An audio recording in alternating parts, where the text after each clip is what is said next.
Er xotin o'rtasiga sovuqchilik tushgan. Eng ko'p kelayotgan savollardan bittasi. Erim bilan o'rtamizga sovuqchilik tushgan yoki xotinim bilan o'rtamizga sovuqchilik tushgan.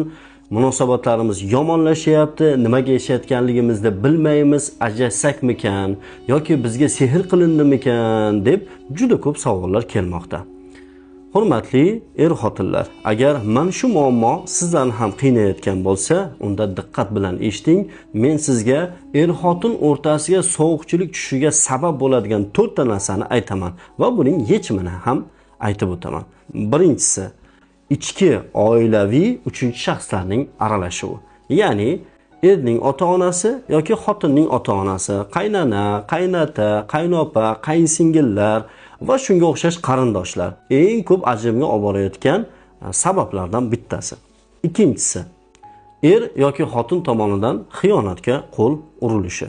Ya'ni er telefon orqali, internet orqali, ijtimoiy tarmoqlar orqali boshqa ayollarga yozib, boshqa ayollarga o'ralashib, o'ynash saqlab, boshqa ayollar bilan, demak begona ayollar bilan munosabatga kirishligi va aksincha ayol kishining boshqa begona erkaklar bilan ishqiy munosabatga kirishib, erga nisbatan xiyonat qilishligi.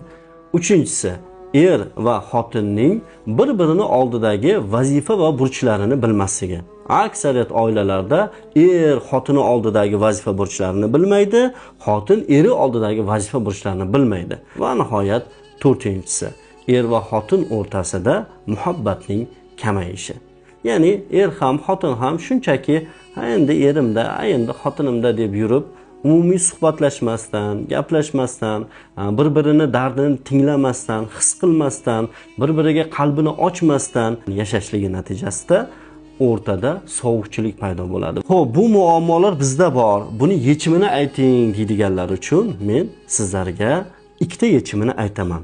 Birinchisi, nima bo'lishidan qat'iy nazar, er hech qachon xotiningizga ajrashdim, ket, yo'qol, javobingni berdim degan gapni aytmang.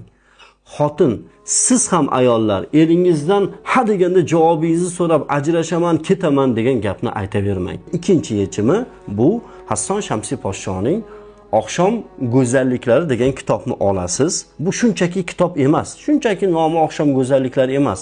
Bu kitobning ichida er-xotinning orasini sovuqlashtiruvchi vositalar, omillar, sabablar va ularning yechimlari, er-xotin o'rtasida muhabbat uyg'otuvchi sabablar, farzand tarbiyasi, bolasi sho'x bo'lgan ota